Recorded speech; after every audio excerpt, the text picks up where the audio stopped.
Have you noticed that your engagement, your comments, and maybe even your reach on your Facebook timeline seems to have gone?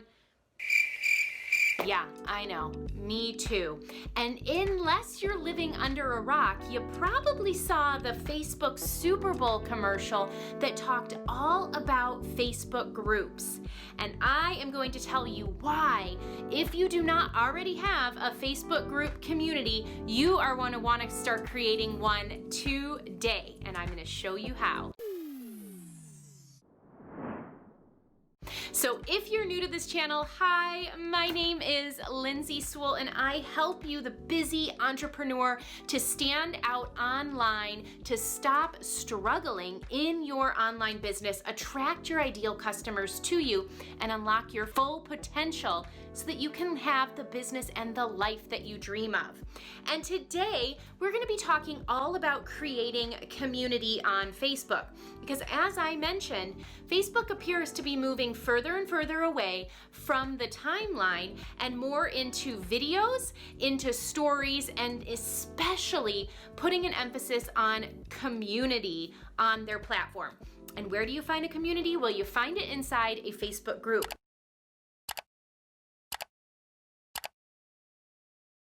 So no sooner had I recorded a video about how to set up your perfect Facebook group so you can create culture and community and, yes, cash, then Facebook decided to change their setup again. So welcome back. You saw the earlier video on why you want a Facebook group. I have now edited this video so that I can take you behind the scenes into Facebook and show you the new settings and how to set up your Facebook group so that you can stand out online, create a strong community of those who know, like, and trust you and want to buy from you. So let's head over to Facebook and see what new things they've changed.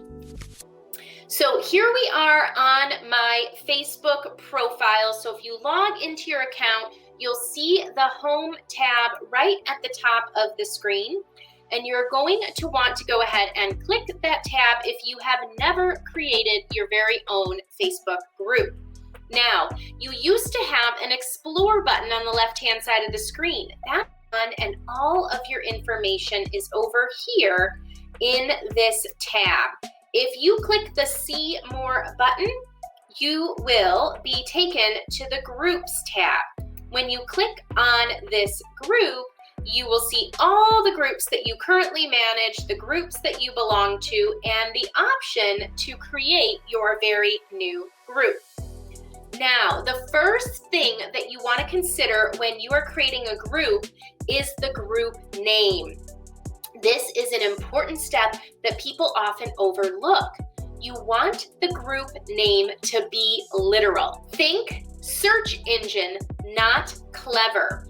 When you're looking for groups to find your ideal audience or groups that you want to spend time in, what are you doing? You're searching for things you're interested in, and you're not typing clever names, but you're typing actual things that you want. Online marketing, home business, keto diets, makeup tips, whatever it is. So the more literal you can name your group, the more powerful Facebook's algorithm will work in your favor. I have people that join my group every single day that tell me that they came to the group because they saw it in the search bar.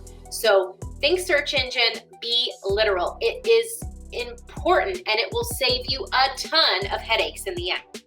Now, if you don't have your perfect group name, don't worry. Until you have about 5,000 members in your group, Facebook will allow you to change it once per month. So if you create one now and you come up with a great idea 30 days from now, you are able to change it. The second thing you want to consider is the privacy for your group.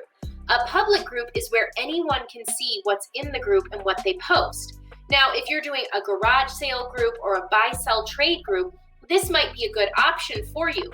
But if you are doing a group where you are going to be recruiting customers, where you're going to be educating people, where you're going to be providing Facebook challenges or valuable information, You want to keep your members and your content private.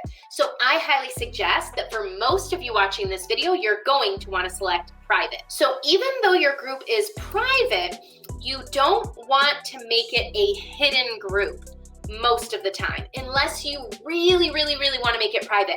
Maybe it's for a paid program and you only want the people who have paid for the course to get access to it, and you'll be inviting them to the group. But for everyone else, if it's a group where you want it to be free and you want new members to search it out and find it and join it, you're going to want to select visible, which means that your group is private, your content inside, the members are private, but other people can search for the group and request to join it.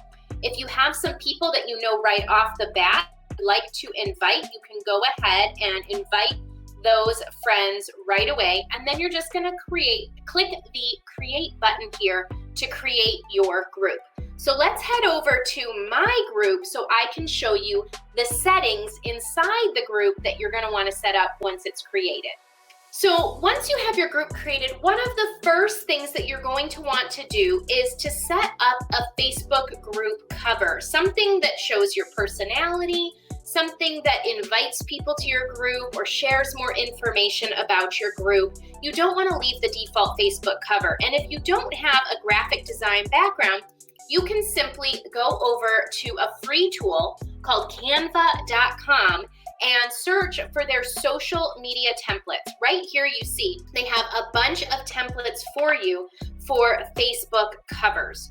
So you do not have to worry about having a wonderful graphic design background. You can simply come over to canva.com and select from a variety of different types of Facebook group covers that have your look, your feel, your personality, and you can edit any of these to tailor to your specific group.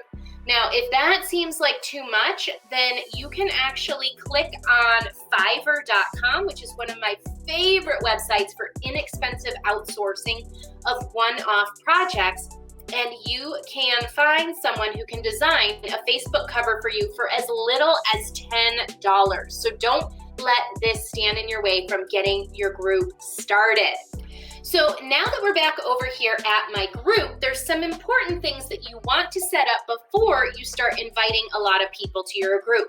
The first one I want to take you to is the settings tab. You should make sure that you've included the name and a description for your group. What does your group do for people? Why should people stick around in your group? Because if they don't know why, they're likely to bounce pretty quickly after they join. You've already set up the privacy and the visibility settings for your group. You can tag a location if you have one. If you're a realtor, by the way, this is very important. You want to tag your group's location as well as have a major city where you're the realtor in the group title. Remember, I said think search engine, not clever. You can then also customize the group's address here so that it's not just the default numbers and letters that Facebook assigns. You can change it to your branding colors. And I highly suggest that if you are going to be doing any sort of value-based Facebook Lives or posts inside your group, that you set your group type for social learning. And here's why. When you set your group type to social learning, you unlock the ability to have a units tab. And what are units? Units are a way for you to organize your posts. So instead of them just showing up in the timeline by when they were posted, you can organize them and you can keep content evergreen. So if you have a series of posts on smoothie recipes or Facebook marketing tips or prospecting strategies, attraction marketing strategies, when people join your group, you can actually send them right to that units tab so they can get the relevant information that can help them with their biggest problems and serve their needs. Under membership, I also suggest that you only allow admins or moderators to approve people to the group. This gives you control over who is inside your community so that not anyone who's in the group can approve new members.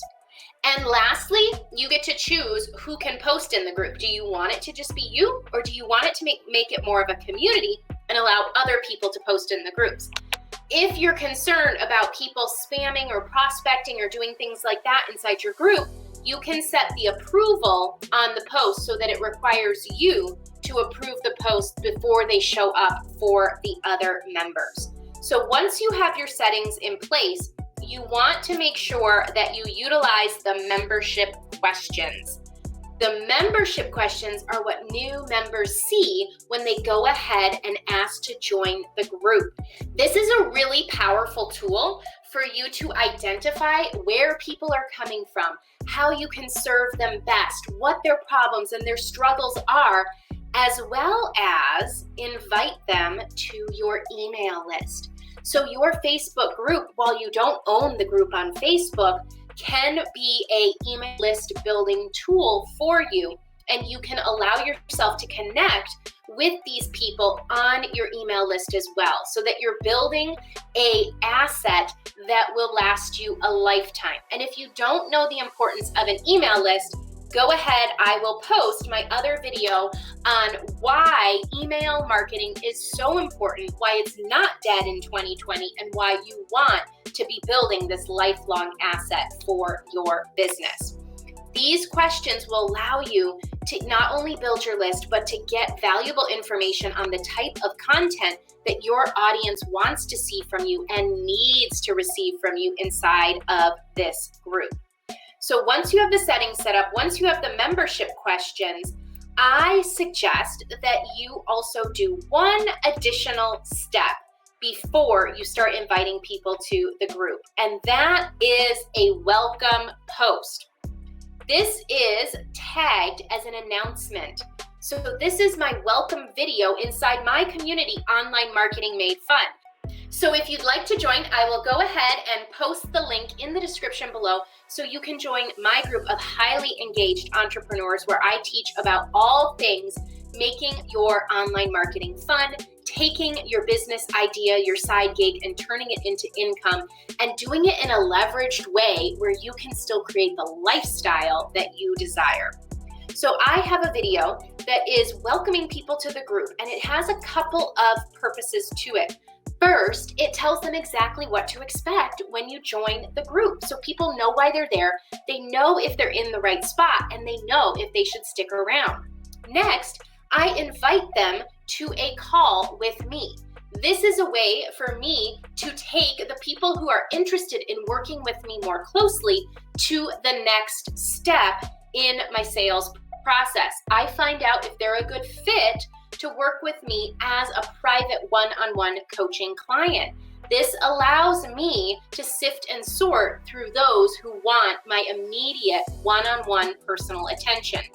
And the third thing that this welcome video does is it tells people where they can go to get additional information, video training in the Units tab, free gifts and downloads in the files section, so that they can get the most value out of the group as fast as possible.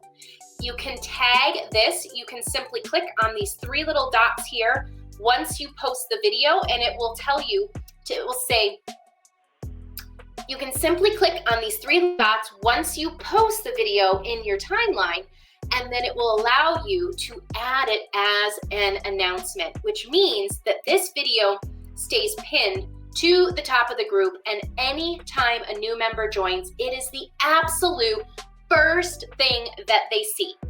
So I hope this was valuable in helping you set up your Facebook group with the new Facebook layout and what to get in place first, so that you are off to the best start to create a culture, a community, and make more sales out of your business. Now, make sure you head on to my next video, which is going to tell you how you can grow your Facebook group faster in a genuine, authentic way so that you have the right people inside your community. I'll see you in the next video.